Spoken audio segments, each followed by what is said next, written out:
Australian Independent Radio News. 94.1 FM, 3WBC. Oh, and it's a happy Monday, everyone. You're in great company with me. I'm Rae Bonney, and with you all the way until 1 p.m. My show today, as always, is all about people recognising that it really is okay to not be okay. So turn up your radio.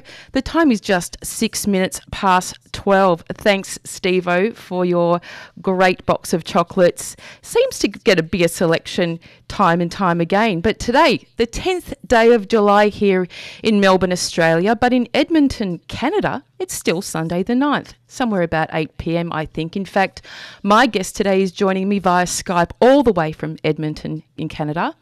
Now, in late 2011, Karen Strawn, a divinely foul-mouthed 40-something Canadian mother of three, now she sounds a bit like me, although I'm Australian, but she sat down at her kitchen table and started blogging about how easy it would be to have for her to use the family law system to destroy her ex-husband.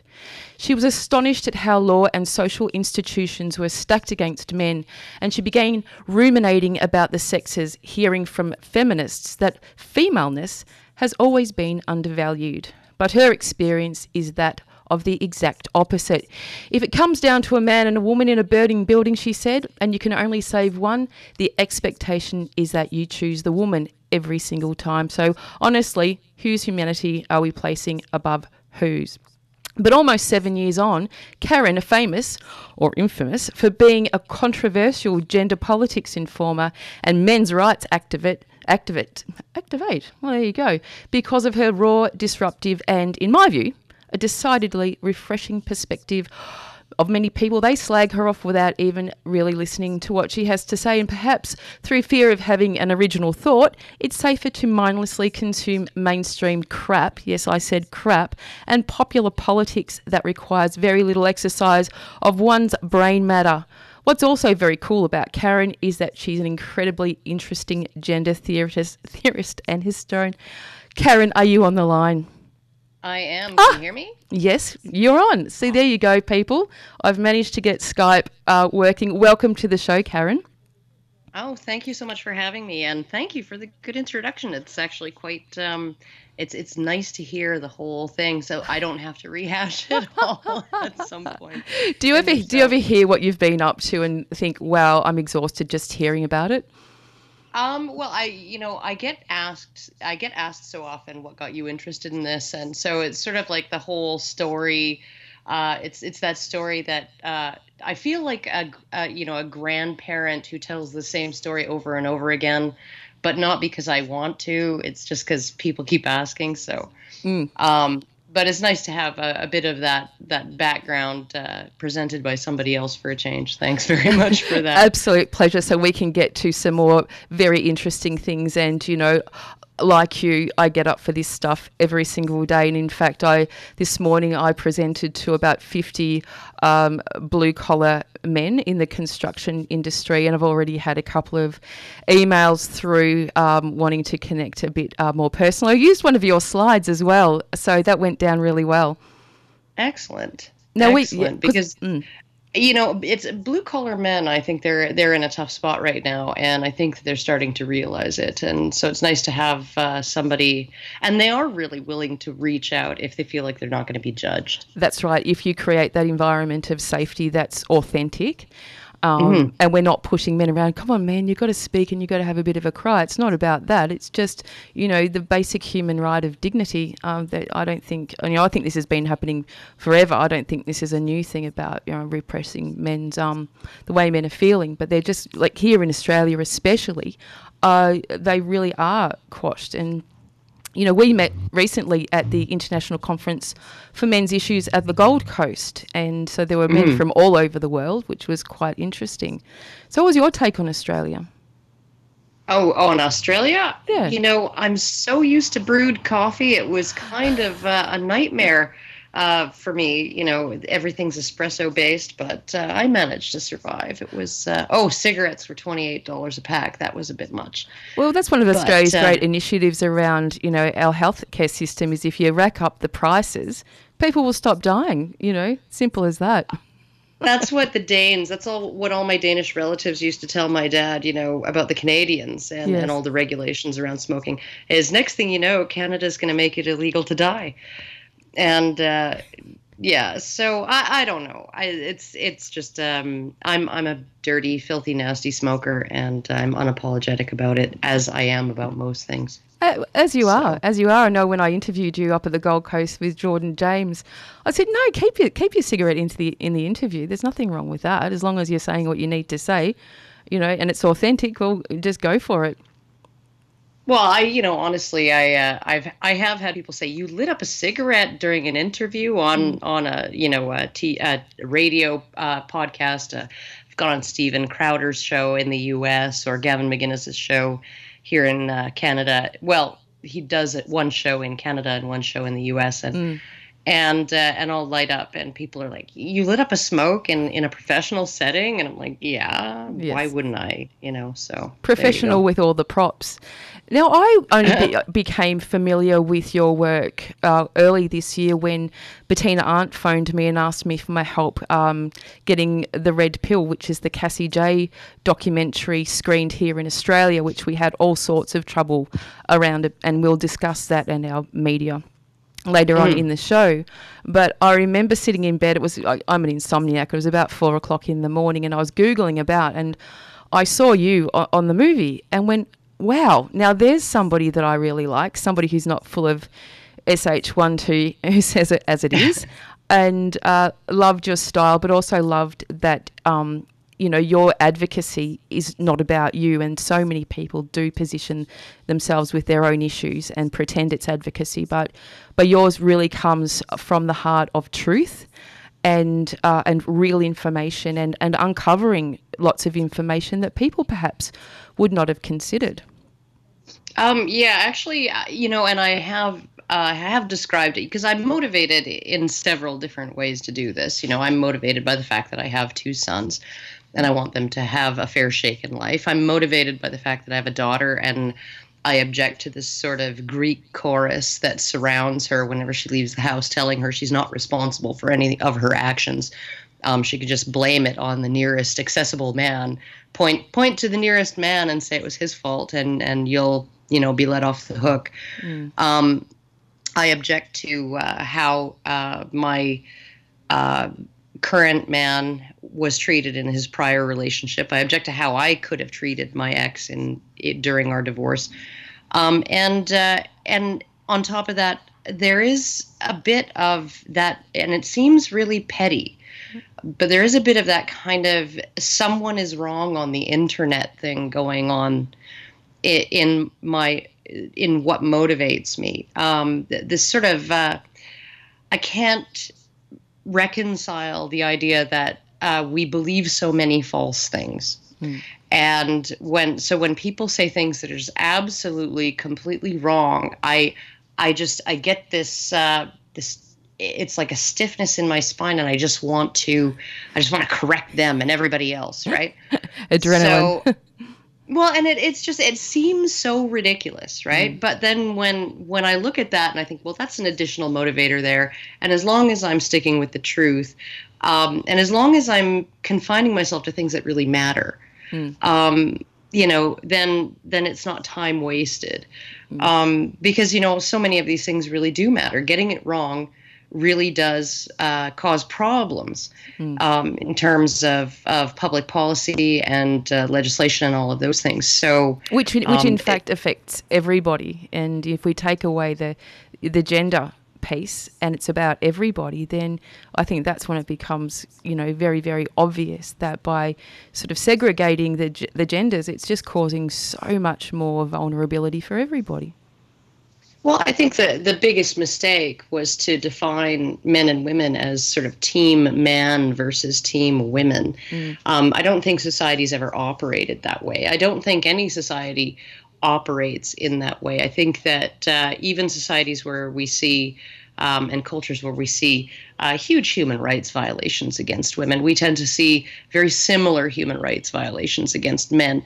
And the men and women within families are usually invested in the success of their families Yes. within the environment that they're in. And so to see them as adversaries and in competition with each other, I think really does everybody a disservice. Yes. And it makes social problems much more difficult to solve because a friend of mine put it this way: when you're talking about domestic violence and you only focus on female victims and male perpetrators, it's like a house is on fire and you're only spraying water on 2 of the walls. Yes. You're not going to save the house that way. No. So essentially, we need a more holistic approach, I think. And this is why I really love the men's movement, is because we're affiliated with so many organizations that focus on issues like parental alienation or access to children after divorce and things like that more often affect men. Yes. But almost all of these organizations also help women who are in those positions. Oh, absolutely. Right? So, look, I had Pete Nichols and Amanda Sillars on the show a few weeks ago talking about those 2 issues here in Australia, and got amazing feedback that, that these organisations were actually here and operating in Australia, and this was a real thing, which is ridiculous. But Karen, we are going to have to go to a break. I know it's come up really quickly, and but when we come back, I want to talk about what sustained your tireless advocacy around men's rights years on, because like me, it's probably about the sellers of gold bullion and endless piles of cash that we accumulate every day. Oh yeah. It's all about that. Because if you want to look Karen up, get onto the internet and Google Girl Writes What. She's got a YouTube site and you can watch for hours on end Karen in her kitchen, because it's not all bells and whistles, and it's about what she says. And look, I like your kitchen and your lounge room, and she also has a dog called Kevin, like I have a cat called Kevin, which is quite interesting. My dog's a female, which is also interesting. I did not know that. I had two female dogs with male names, George and Kevin. So. Well, George could be Georgina, I guess. And I have a son called George as well. Now, we're going to a song, and you're going to introduce it for me, because it's by a group that somebody Sound Clash, and you know what the song is. Bedouin. Yeah. Bedouin Sound Clash. Bedouin Sound Clash? Yes. It's a Canadian. They're a Canadian band, and this is When the Night Feels My Song. Fantastic. You're listening to 94.1 FM. It's 3WBC, and you're with Rae Bonney and Karen Strawn, all the way from Edmonton in Canada.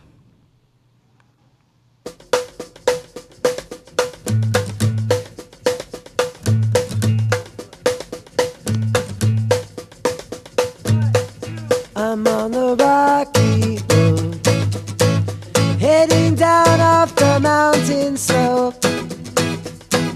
And as my steps echo, echo, louder than before, another day is done. Say goodbye to the setting sun. See what I found, turn back to the ground, just like before. And hey, hey,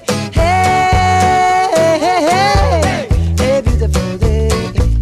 Hey, beautiful day.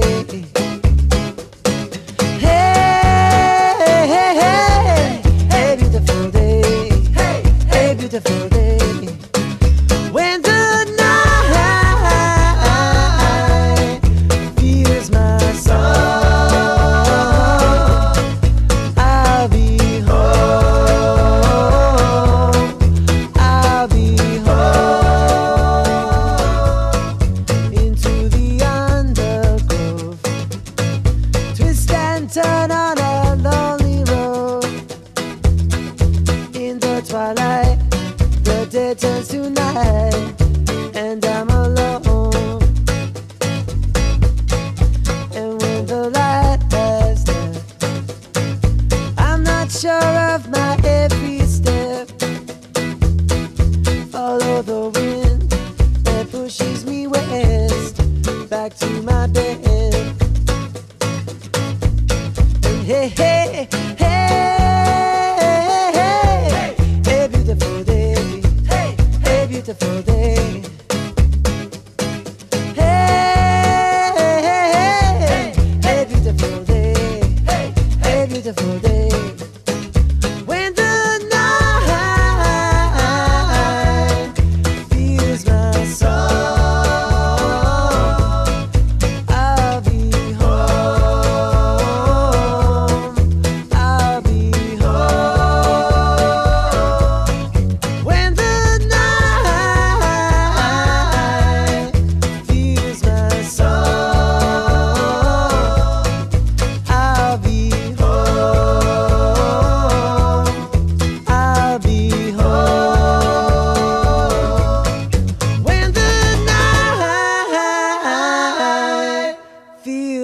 my song. I'll be home. I'll be home. Oh, you're listening to 94.1 FM. It's 3WBC, and you're with Rae Bonney, where it really is okay to not be okay. And on the line, all the way from Edmonton in Canada, I have Karen Strawn. You still there, Karen? I am. You can still hear me? I can still hear you. Now, did you mute yourself? I had myself muted. We did have a little bit of thunder here earlier, and I was worried about it. Oh, I would have loved to have heard a through. bit of thunder. That would have just gone with your style completely. Oh, well, it seems to have blown right past us to the south, so I think we're okay. There you go, Canada. What season are you in at the moment? This would be just at the start of high summer. So July 21st, I believe, is the longest day of the year. Right. Because So- we just have the seasons here in Melbourne every day, all of them at once. Yeah, I've heard that. It I've is heard true. that. In Edmonton, we have two seasons. We have winter and construction, and they're both about 6 months long. So I heard that. Now, for those of you who've just tuned in, I'm speaking with Karen Strawn. She's unstoppable when it comes to illuminating the disparity and disgrace around men's rights issues all around the world. And Karen, a question.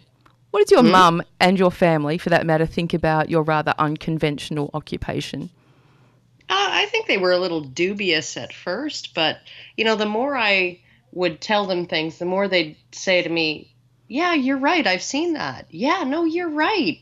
That doesn't make any sense, the way we do things. So, and now they're just very proud of me, and they do everything that they can to support me. So that's pretty cool. My sisters, I have two sisters, and both of them support what I do.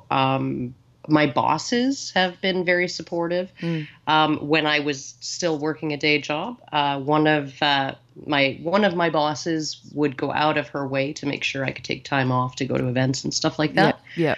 So, I mean, they've just all been, and I've never really made, maybe for the first 6 months or so, I kept myself, kept a low profile. And didn't really I didn't let people in my personal life know what I was doing online. But then I just came right out of the closet, and I haven't had anybody give me a bad reaction at all. So Because many do in this space, don't they? I've heard terrible stories of death threats and threats full stop, especially around women who work in the men's rights space. I actually think that you're probably more likely to get threats and hostile feedback and abuse and stuff like that if you're a man doing this than if you're a woman doing it. I think that essentially because the group that you're most likely to get that from are feminists. Yes. And feminists are, I think that there's a conflict there in terms of, really, really coming down hard on women who actually, who they disagree with. I think that they are much less likely to be really, really, really horrible to women because it's part of their ethic that they're not supposed to be that way because women have enough to deal with, right? Women are busy fighting the oppression of the patriarchy, and so we shouldn't call them names or send them threats, right? But yeah, no. So I would say that I probably I don't get a whole lot of negative feedback, and I've gotten a few really interesting threats and things like that. There was one a guy in a comment section threatened me publicly with violence. Said he was going to find out where I lived, and he was going to come over and do all kinds of horrible things to me. And I just replied in the public comment thread. I said, what, like now? Because like I haven't vacuumed in a while, and I haven't shaved my legs in a week or so. Do you think we could reschedule for Friday? I should be ready for company.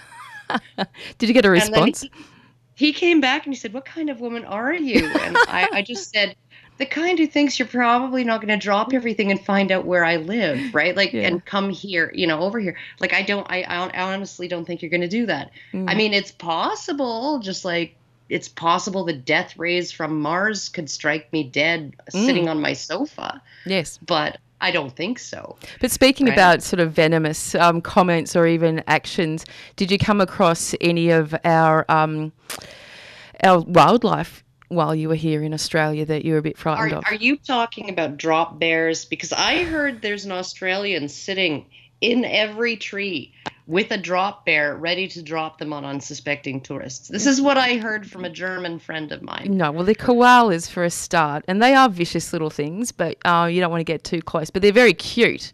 But people are usually more concerned about, snakes and spiders, all the obvious stuff, but probably something that you weren't prepared for in terms of Aussie venom, and neither was Cassie J. What was our media? What do you think about that?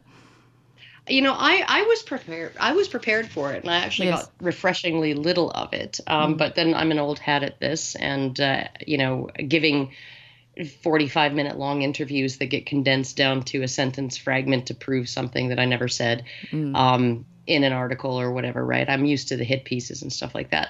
But and I was actually fairly well treated comparatively, just in terms of what I have experienced thus far. Australian media was pretty good to me.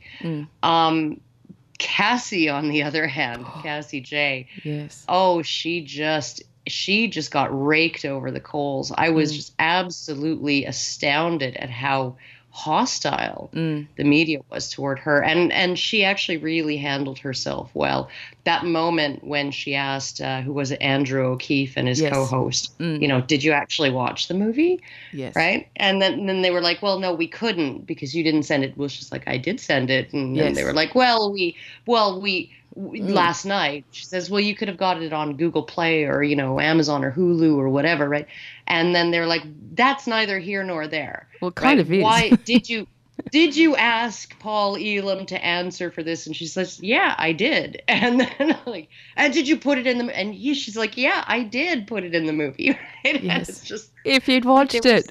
They were so unprepared. Yes. And look, and then, it kicked off with the project as well with Wahid Ali and Carrie Bickmore. And that was a different kind of bad, in that I don't think they'd really watched it either. And, when they were talking about Rosie Batty and the death of her son as a result of violence by his father, Cassie turned around and said, yes, there's another example of, a man that dies from violence, and they didn't even know what to do with that. Oh, no. And the whole thing that frustrated me about that is they totally blindsided her with that. She's not Australian. She can't be expected to know that. No. Her movie is primarily about the U.S., and that's where she's done all of her research. So she wouldn't have had any idea about the Rosie Batty case or any background on that. No, and furthermore, she's not pretending to be anything more than just a girl who made a movie. And I remember being up there at the Gold Coast with her after the Sunrise thing, and she was really upset. And she said, I'm just a chick that made a movie about raising some awareness about something important. What is it with you Australians? Well, what I found really horrible about them holding that case up is that, you have a situation where you had a man who was obviously mentally ill. Everybody knew. The courts knew. Rosie Batty knew. Everybody knew that he was mentally ill, that he was seriously mentally disturbed and had a history of violence. And, there are all kinds of women out there, many, many high-profile cases of women killing children in Australia over the past 2 years. And they are presented as, generally in the media, they are presented as cases of mental illness. Which is true. Rightly so. Yes. Rightly so. Right? And because it takes a certain kind of disconnect with reality and,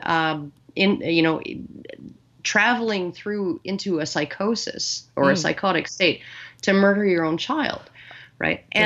So, it's very, very, I think it's very rare for anybody to murder their own child who doesn't have some kind of serious mental disturbance. That's right. And yet the Rosie Batty case has been held up as an example of this sort of normative, patriarchal value system. And what I found hilarious was I was watching a talk by a Canadian academic named Don Dutton, and he was actually giving a speech in front of a Senate committee in Canada. just recently, and he said, in 2001 in the U.S., Simon et al. Had done a survey, a randomized telephone survey asking about people's values and attitudes around domestic violence, and they found that 2% of men and 1.8% of women answered that yes, it was sometimes okay for a man to hit his wife to keep her in line, which is the entire model of domestic violence that feminists say is normalized. It's a cultural norm that these attitudes are prevalent, right? So 2% of men and 1.8% of women. And he says, now this doesn't pass the 6% test. And you might ask me why you choose 6%. Yeah. He says 6% is the number of Americans, the percentage of Americans who believe they've been abducted by aliens. Oh, what a great comparison. Would you describe that as normative? No, but again, it's very, very selective, isn't it? And we're going to go to another break now, Karen. This show should be 2 hours long, not one. But when we come back, I want to speak to you about that gut-wrenching example of how the world, through media, politics and propaganda, blindsided the whole world, really. So we're going to another one of your favourite songs. It's called Fallen Leaves. And what does that mean for you? Well, I mean, this song, it's essentially about people on the edge of polite society, people who are not in society. They are on the edges. They are on the verges of things, and they are fallen leaves on the ground. Little fringe dolls. Well, you're listening to 94.1 FM. It's 3WBC with Rae Bonney, where it really is okay to not be okay. I'm with Karen Strawn, and you've probably picked up she's not one to hold back about her insights and feelings when it comes to the human rights of men around the world. So, Karen, stay on board with me, and we'll be right back.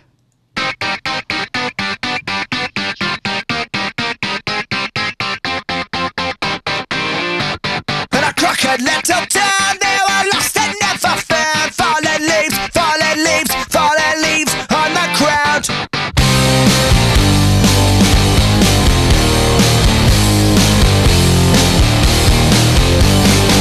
I hitched a ride until the coast to leave behind all of my goals, searching for something I couldn't find at home.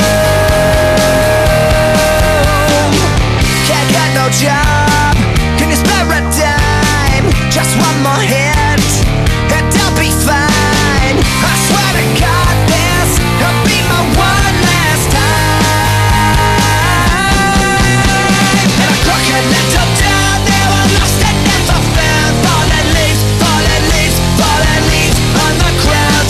Run away before you drown, all the streets will beat you down. Fallen leaves, fallen leaves, fallen leaves on the ground.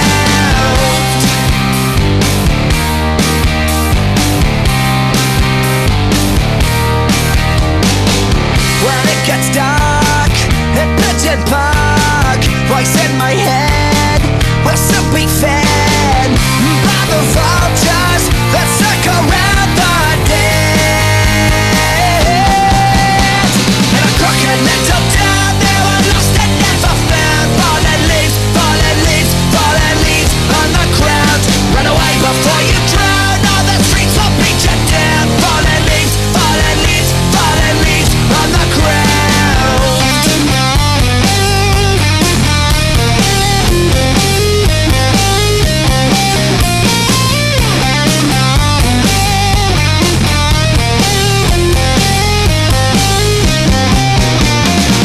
I never once thought I'd ever be caught staring at sidewalks. I did my drag marks. I left my best friends, or did they just leave me?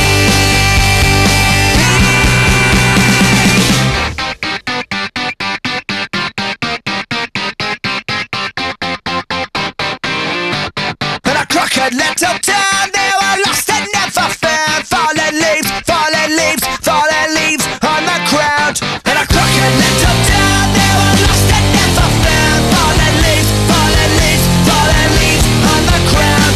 Run away before you drown, all the streets will beat you down. Fallen leaves, fallen leaves, fallen leaves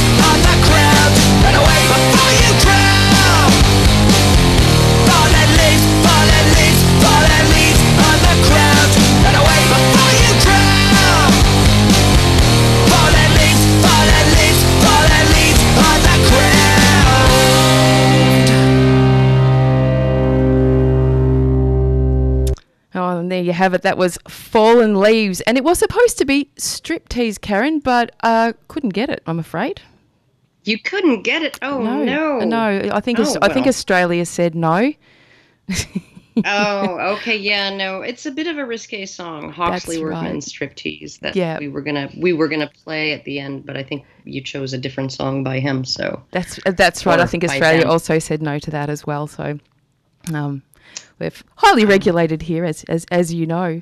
But if you've just tuned in, you're listening to 94.1 FM. It's 3WBC, and I'm joined by Karen Strawn, all the way from Edmonton in Canada. So, Karen, when I first watched The Red Pill, you know, it's 2 hours of movie. If I was editing, I probably could have got it down to one. But one of the most powerful stories as part of that movie is one that you tell about how people being so influenced and blindsided around getting the full picture and their outrage over Boko Haram's 2014 abduction of the girls in Nigeria, which showcased Michelle Obama, of course, lips are glittering like a nightclub disco ball, but saying this was an attempt to deny girls an education. Would you be so kind as to tell it how it is, please?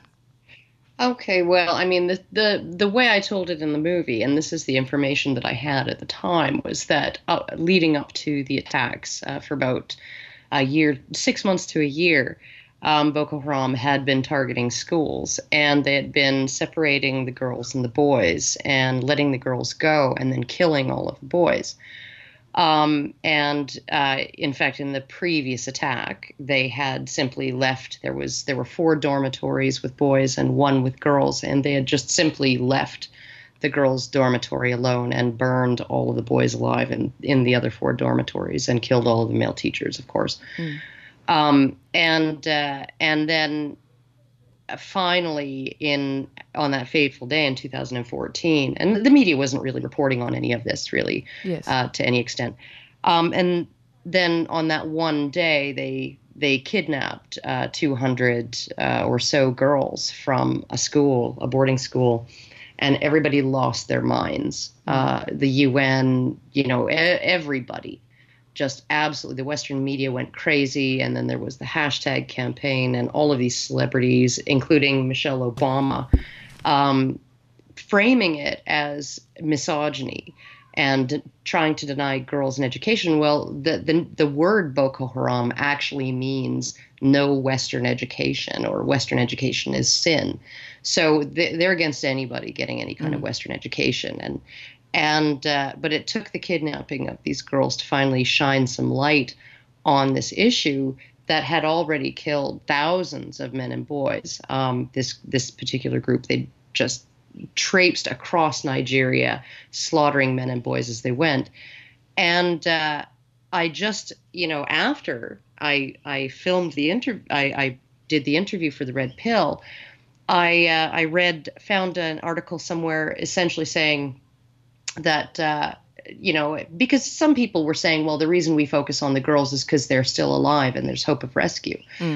And except for Boko Haram has kidnapped over 10,000 boys, Yes. and forced them into the role of child soldiers, which usually involves torture and starvation and rape and all kinds of other horrible things that are done to them. And the Nigerian government has essentially said that they've come out and publicly said that these boys are unredeemable and they should simply be put to death. So, I mean, these are boys who were kidnapped by a terrorist group, and now their government is abandoning them essentially and saying that we might as well just kill them all because it's less expensive and bothersome, I guess, than rehabilitating them. Yeah. So, I mean, it really is one of these things. Like I said, I don't think that there's any culture with, where there's a pattern of gross human rights violations against women that does not have the same problem with men and boys as well. So it's just cryable, isn't it? I many years ago I was at World Vision. They're a human aid organisation. And here in Australia I was visiting a client there, and so happened that they had they have a little kind of mass thing once week or something, but I attended it, and so happened that they had 2 child soldiers from Uganda and speaking about their experiences, and I had never heard anything like it. It just broke something inside of me to have these beautiful human beings standing up there and talking about what it was like and to still be intact. It was just, So when, it's absolutely horrendous what happens to so many of these people. And, you know, and it's horrendous as well, the skewed picture that our media gives us of what's going on in these countries. Canada has just, Justin Trudeau, our prime minister, our feminist prime minister, has just essentially said that eventually 95% of Canada's foreign aid will be going to women and children. And the rest, the other 5%, will be essentially gender neutral. And what frustrates me about that is that, you know, so I'm on YouTube all the time. I stumbled across a promotional video by Stephen Colbert of the Colbert Report, which was a very popular show in the U.S. And it was, you know, a fundraising campaign to get girls back in school in the developing world.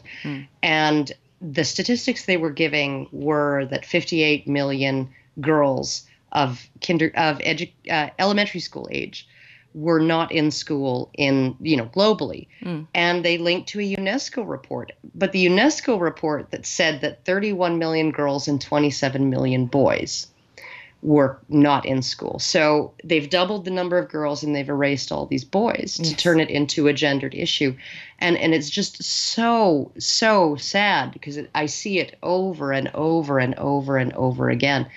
And these girls are going to get help. But what about their brothers? What about their male cousins? What about the men that they will hope to one day marry? Yes. Right? And I'm listening to a woman from Afghanistan telling Western media, you know, stop, and Western governments, stop doing this to us, right? You keep helping women and girls. What do you want? Do you want all of our men to sicken and die? Do you want us women and girls to have to rebuild our country all alone? Is this what you want? Yes. Because this is what you're doing. And I think, you know, I always like to remind people when we're having these discussions that this is not about the exclusion of women at all. It's about the inclusion of everybody, and this is an everybody's issue, and every single person, you know, has the basic human right to security, safety and dignity. And there's a huge disparity. So we're going to go to another song now, Karen, on that. Colorado. I've got Colorado. Is Juliet. Juliet, that's the one. Colorado is the song is Juliet. It is about a young man who befriends an old lady who is his neighbor, who lived an unconventional life without regrets. Oh, well, here we go. Well, the time is 45 minutes past 12. We've got 15 minutes left of the show, so stay with me, Karen, and we'll be right back.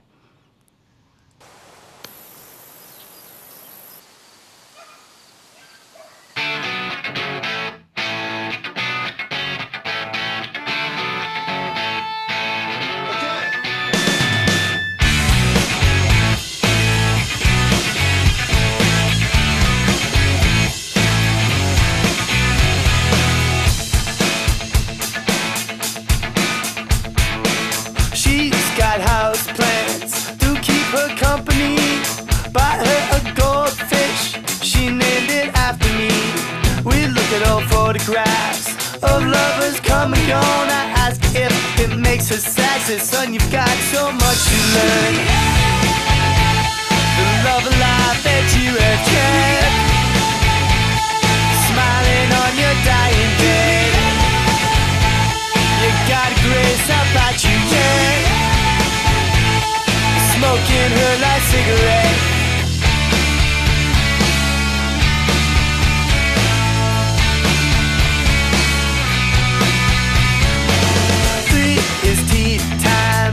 Puts on Patsy Cline, cuts across some sandwiches and mentions how she don't mind dying. Tells stories about Pearl and Earl, best friends that she once had. We do the dishes, then she says it's time for bed. The love of life that you have kept,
ice cream last night before she slept.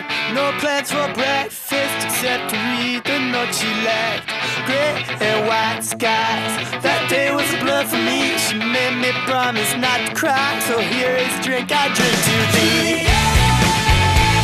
The love of life that you have kept, smiling on your dying bed. You got a grace about you, yeah. Smoking a light cigarette.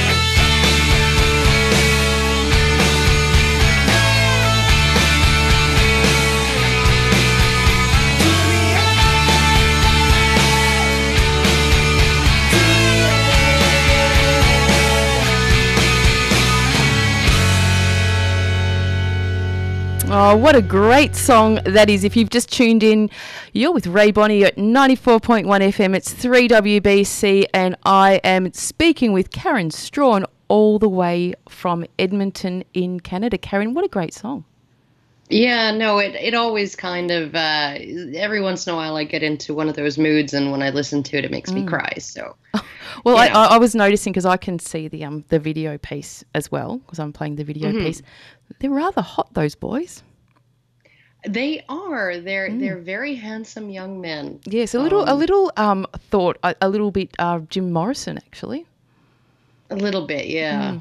I liked it. Now, welcome back. We've got a lot of great Canadian bands, and yes. I really had a hard time finding songs that I wanted to showcase, and also finding ones that were under 3.5 minutes. So yes, I'm very strict about my songs. Don't like to impact too much on the conversation, but you will come back one day, won't you? To my show. I will, absolutely. In fact, I've not even been to Canada. Maybe I should put that on my list of places to go. Well, I've heard a little rumor that they are hoping to hold the next international conference on men's issues in Canada next year. Well, there you go. There's an excuse. So, there you go. And our summer is kind of like your fall. So, perfect. I mean, it'll be in the summer, but it probably won't be anything you're not used to. So.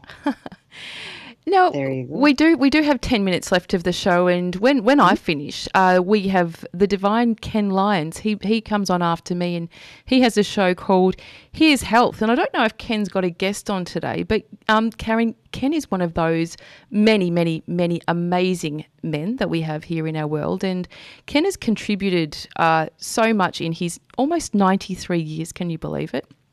Wow. And he still gets up. And he's still working. Yeah, he does 2 programs a week. And another thing he does in the community, surprisingly, he helps old people. And he does it really well.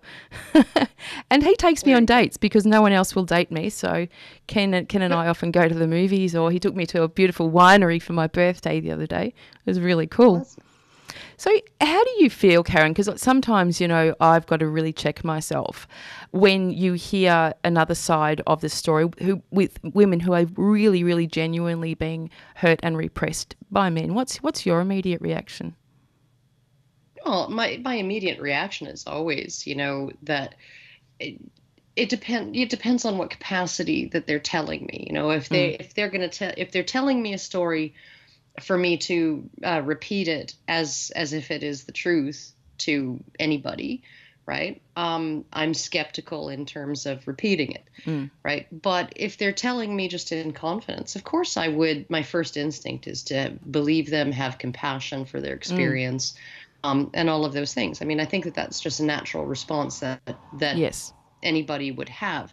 When it comes to sort of the more formal things like accusations made to police and things like that, I try to distance myself from those, from that type of response, that immediate belief response. Yes, because they're 2 different things. So.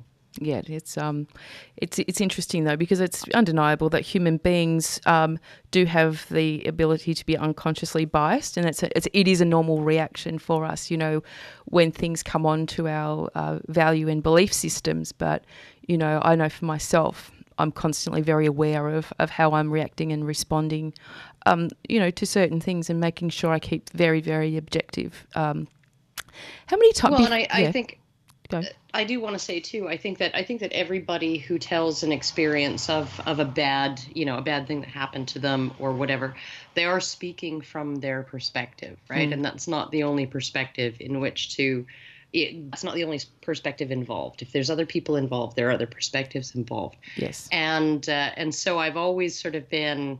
And I've had friends who were, fighting with their significant other, and they, and I was just, can I talk to him, because I really would like to get both sides of the story before I, because if you want me to give you advice on how to make things better, I need to have his side of the story too, because you're obviously not in agreement, and that's not to say say that either of you is wrong, but just that you're not seeing eye to eye, and maybe I can help you guys see things. Definitely.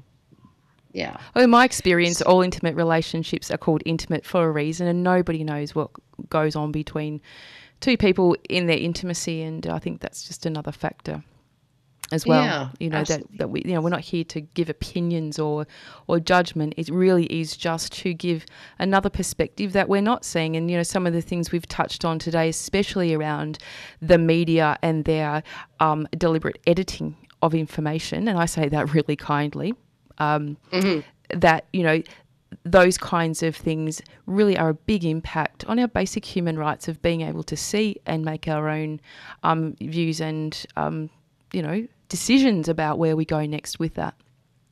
Yeah, I agree, and it really is it's the responsibility of the media to show us the whole picture in as much as they possibly can.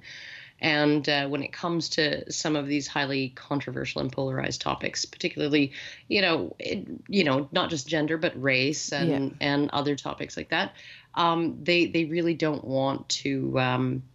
I think they feel like if they show the entire picture, they're going to be accused of having an agenda, which is just absolutely bizarre. Yes. So, yeah. Now, before we go, Karen, final one. If you're the pin-up person of men's rights advocates and activists all around the world, who's yours? The pin-up? Yeah, who's the person that yours is your icon in the space, or somebody that you might learn from who's an influence on you?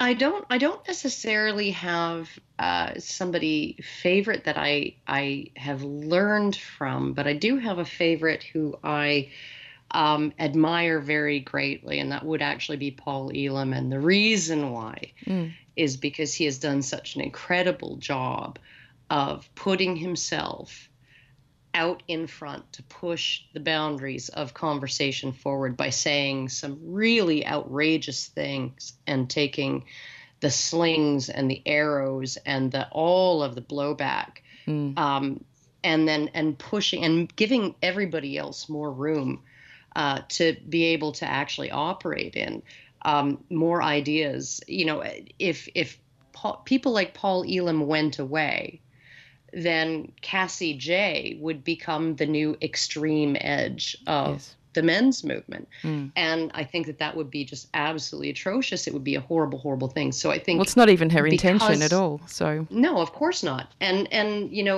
essentially, people who push that edge give the moderates room to do some really good work. And but the people who push the edge, they get a lot of flack for it, and it's often a thankless job, because they're getting flack not just from people on the opposing side of the argument, but they're getting flack from people who are like, you're discrediting our movement. And I'm thinking to myself, you should be thanking him, because he's the only reason what you say doesn't get the same response that he's getting, right? Yep. So because he's pushed things that far, and so I would say I have a great deal of admiration for him, and plus he's just genuinely a gigantic sweetie. Yes. Don't let the media tell you otherwise. Yeah, he's a big unit too. He's a big man, as in tall. Oh, he's huge. Yeah, he's huge. He's like 6'7" or something like that. But he is just so sweet. He's just such a sweetheart. So, well, thank you so much for joining me today, Karen, and I hope your experience with our community radio station media has been a little more enlightening than previous experiences, because I've also edited our show today. In fact, I've dropped 2 songs out of the run sheet because I think that my audience should be listening to more of the great stuff that you have to say. And so I made that decision to edit out a few things to the benefit. Oh, well, that's awesome. I'm Yes. glad that you edited it in that way Yeah, that's right. and not the other. All right. Well, thank you so much for having me. No, it's an absolute pleasure. But I just want to remind people, if you want to hear more of what Karen has to say about this incredibly important topic, you can even, can they email you at girlwriteswhat@gmail.com? Oh, sure. Yeah, no, Yes. it's a perfectly public email address. Yes. Also, if you want to see more of me, I will be on Bettina Arndt's channel. She has a YouTube channel now. Yes. And I will be on there sometime in the next 2 weeks. We're just trying to hash out the details of when would be a good time to sit down and have a discussion. Well, you'll be in good hands there, because my mate Scott Corman, he does all of the production, the video production of Bettina's channel. So he's pretty smick. So you'll find that technically you'll be well looked after. And of course, it's Bettina. So, you know, it's all up your alley. Well, and of course, because it's Bettina, and because I used to write dirty books, we're probably going to be discussing sex a lot. So Yeah. I want you to sure come. to tune in. I wanted to ask you about that today, but we ran out of time. Maybe we can just do a whole program on your erotica. maybe I'll have to. My rights have reverted from my publisher, and I will have them republished under my own label. Awesome. And yeah, and then maybe we'll have something to discuss. All right. Well, we'll be in contact soon. But you have a wonderful day. All the best to Mike and the family, and great work, Karen. All right. Thank you so much, Rae. Okay. Speak to you later. Okay. Bye-bye. Oh, that was Karen Strong. What a great interview. But now I have to leave and give Ken Lyons an opportunity to come on. So have a great day, and thank you for listening, everybody.